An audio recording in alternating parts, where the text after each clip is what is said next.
This video demonstrates how clinical impression documentation by scribes and supervising physicians work in tandem between documents and the depart function in Meditech.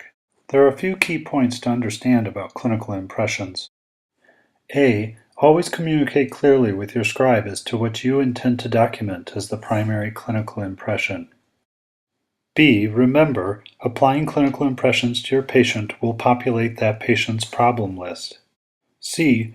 Changing clinical impressions after the document is saved will not change the respective problem list items.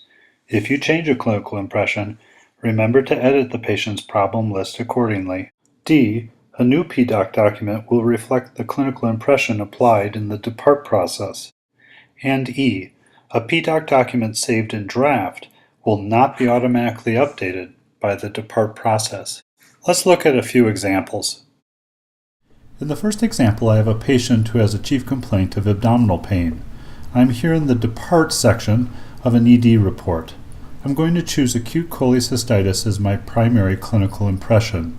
I'll now save as draft. Now let's move over to the depart screen to see what the scribe sees.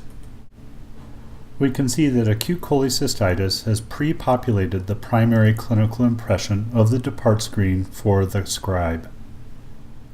Now let's look at another example. I'm once again in the depart section of an ED report. In this case, the patient has several previous problems on a problem list.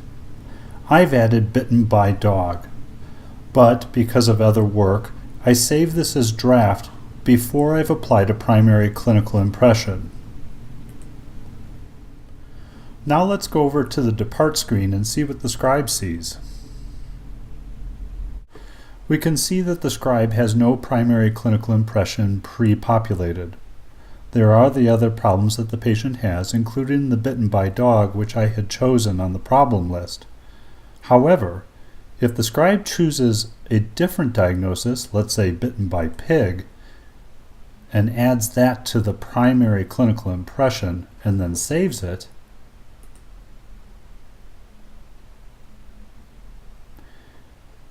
we'll go back to PDoc and see what we have in our draft document. We're back now in my draft PDoc document that I saved just a little bit ago. You'll notice that there's no primary clinical impression. Remember that our scribe had put in bitten by pig. If I'm doing this notation later, and I choose bitten by dog to be my primary clinical impression, we'll now have two different pieces of data in the patient report. The patient on the portal, or in documents that the patient may receive later, will show two different ideas. I thought the patient was bitten by a dog. The scribe had written bitten by a pig. So in summary, this video demonstrates the importance of synchronizing the work between scribe and physician.